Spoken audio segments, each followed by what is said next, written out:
G'day mate. My name is Ossie, the AI version of Professor Nick Sapaya. Welcome to our first session of FinTech compliance, focused on payments and regulatory compliance. My name is Professor Nick Sapaya, and I'll be your guide as we explore how money moves in modern payment systems and how regulations shape those flows. Over this course, we'll connect the dots between technology, regulation, risk, and trust, with a particular emphasis on digital payments. Today's session will give you a high-level foundation so you can see the big picture before we dive deeper into specific rules and case studies in future classes. When we talk about payments in this course, we mean the transfer of monetary value from a pair to a pairee using cashless instruments. That includes card payments, ACH transfers, wire transfers, digital wallets, and real-time payment systems. A payment is not just a technical message. It is a legal and economic event that changes who owns the money.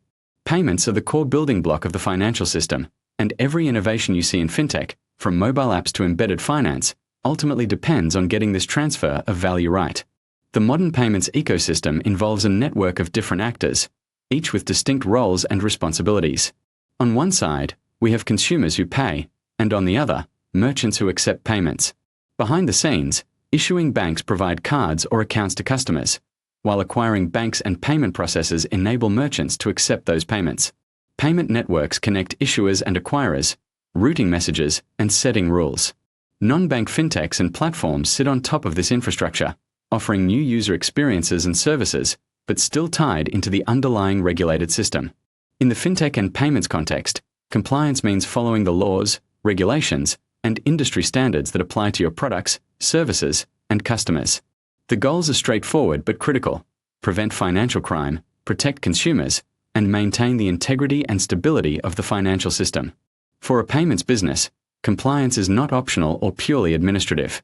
It shapes how you design products, how you onboard customers, how you monitor transactions, and how you respond to problems or regulatory expectations. Compliance in payments matters for three major reasons.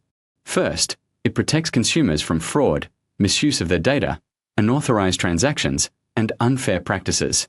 Second, it plays a central role in preventing money laundering, terrorist financing, sanctions evasion, and other forms of illicit finance. Third, by providing guardrails and clear expectations, compliance helps build trust in digital financial services. That trust allows the system to scale so that millions of users and merchants can rely on digital payments every day. Without that trust, even the best technology cannot succeed. Several regulatory themes appear again and again in payments and fintech. Anti-money laundering and countering the financing of terrorism, often referred to as AML and CFT, require firms to detect and report suspicious activities and prevent misuse of the financial system.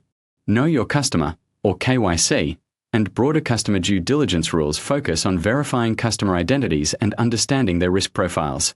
Consumer protection rules address fairness, transparency, disclosures, error resolution, and non-discrimination. Throughout this course, you will see how each of these themes shapes real-world product design and operations in the payment space. To make this more concrete, consider a few examples. Electronic payment and consumer rules set requirements for how errors and unauthorized transactions are handled, including timeframes and liability. Fair treatment and non-discrimination rules apply to credit and other products, setting boundaries around how you price and offer services to different customers. The PCI Data Security Standard, or PCI DSS, is an industry standard that specifies how card data must be protected to reduce the risk of breaches and fraud. These examples show how legal requirements and private standards work together to shape what payment providers can and must do.